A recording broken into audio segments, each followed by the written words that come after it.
Hello everyone, स्वागत है आप सबका फिर से आपके अपने चैनल विल पावर पे। तो आज का हमारा टॉपिक रहने वाला है राष्ट्रपति। आज हम राष्ट्रपति के बारे में सारी डिटेल्स जानेंगे। तो शुरू करते हैं हम अपने टॉपिक राष्ट्रपति को। तो सबसे पहला पॉइंट आता है आर्टिकल 52। इसके अनुसार भारत का एक राष्ट्रपति होगा। आर्टिकल 53 का ए, भारत संघ की कार्यपालिका शक्ति राष्ट्रपति में निहित होगी।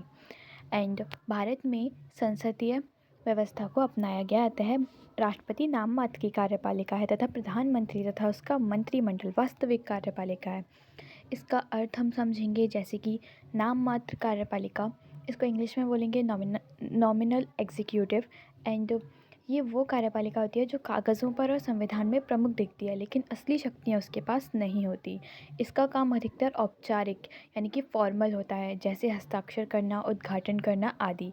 उदाहरण के लिए संसदीय प्रणाली में हमारी राष्ट्रपति या राज्यपाल को नाम मात्र कार्यपालिका माना जाता है। वास्तविक कार्यपालिका क्या होती है? इसको रियल एग्जीक्यूटिव बोलेंगे। ये वो कार्यपालिका होती है जिसके पास असली शक्तियाँ और निर्णय लेने की क्षमता होती है। देश चलाने, नीतियाँ बनाने और प्रशासनिक काम करने का अधिकार वास्तविक कार्यपालिका के पास होता है। उदाहरण के लिए प्रधानमंत्री और मंत्रिपरिषद वास्तविक कार्यपालिका माने जाते हैं। सरल शब्दों में हम कह सकते हैं नाम मात्र कार्यपालिका नाम की होती है, वास्तविक कार्यपालिका काम की होती है। इतना तो आप समझ गए होंगे। अब हम आगे बढ़ते हैं। आर्टिकल 58। आर्टिकल 58 बताता है कि राष्ट्रपति की योग्यता क्या क्या होगी। तो इसका पहला पॉइंट है कि वो भारत का नागरिक होना चाहिए। दूसरा, आयु 35 वर्ष हो कम से कम। तीसरा, लोकसभा का सदस्य निर्वाचित किए जाने योग्य हो। चौथा, चुनाव के समय लाभ के पद पर ना हो। इसका मतलब है कि वो किसी गवर्नमेंट जॉब वगैरह पे ना होना चाहिए, तो ही वो राष्ट्रपति का चुनाव लड़ सकता है। एंड देन नेक्स्ट आगे बढ़ते हैं। राष्ट्रपति के निर्वाचन के लिए निर्वाचक मंडल, कौन कौन राष्ट्रपति के निर्वाचन में भाग ले सकता है? इसमें राज्यसभा, लोकसभा और राज्यों की विधानसभाओं के निर्वाचित सदस्य रहते हैं।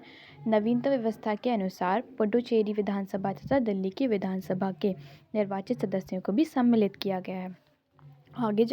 आगे जाते हैं अब हम इसमें, तो हम जानेंगे राष्ट्रपति की शक्तियों के बारे में। आर्टिकल 79 ये कहता है राष्ट्रपति भारतीय संसद का अभिन्न अंग है, अतः इस रूप में उसे विधायी शक्तियाँ प्राप्त हैं। प्रत्येक चुनाव के बाद प्रत्येक वर्ष में प्रथम अधिवेशन को राष्ट्रपति संबोधित करता है। आर्टिकल 108 बोलता है संसद के दोनों सदनों की संयुक्त बैठक बुला सकता है।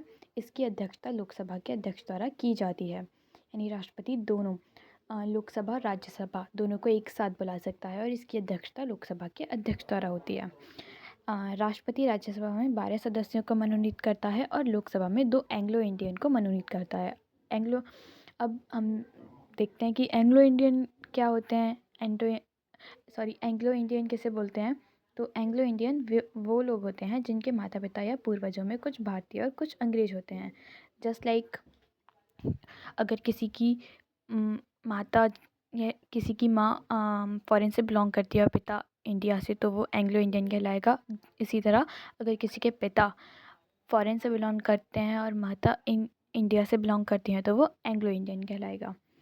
आगे बढ़ते हैं अब हम राष्ट्रपति पर महाभियोग। आर्टिकल 61 राष्ट्रपति द्वारा संविधान का अतिक्रमण किए जाने पर उसके विरुद्ध महाभियोग चलाया जा सकता है। महाभियोग संसद द्वारा चलाई जाने वाली एक अर्ध न्यायिक प्रक्रिया है। महाभियोग मतलब किसी बड़े सरकारी अधिकारी को उसके गलत काम की वजह से हटाने की प्रक्रिया। महाभियोग भी आप समझ गए होंगे कि किसे कहते हैं। आगे बढ़ते हैं राष्ट्रपति पर महाभियोग लगाने की प्रक्रिया। अब हम जानेंगे हम राष्ट्रपति पर महाभियोग किस तरह से लगाया जा सकता है। महाभियोग का प्रस्ताव संसद के किसी भी सदन में प्रस्तुत किया जा सकता है, मतलब वो लोकसभा में भी प्रस्तुत हो सकता है और राज्यसभा में भी। प्रस्ताव की सूचना राष्ट्रपति को 14 दिन पूर्व प्राप्त होनी चाहिए।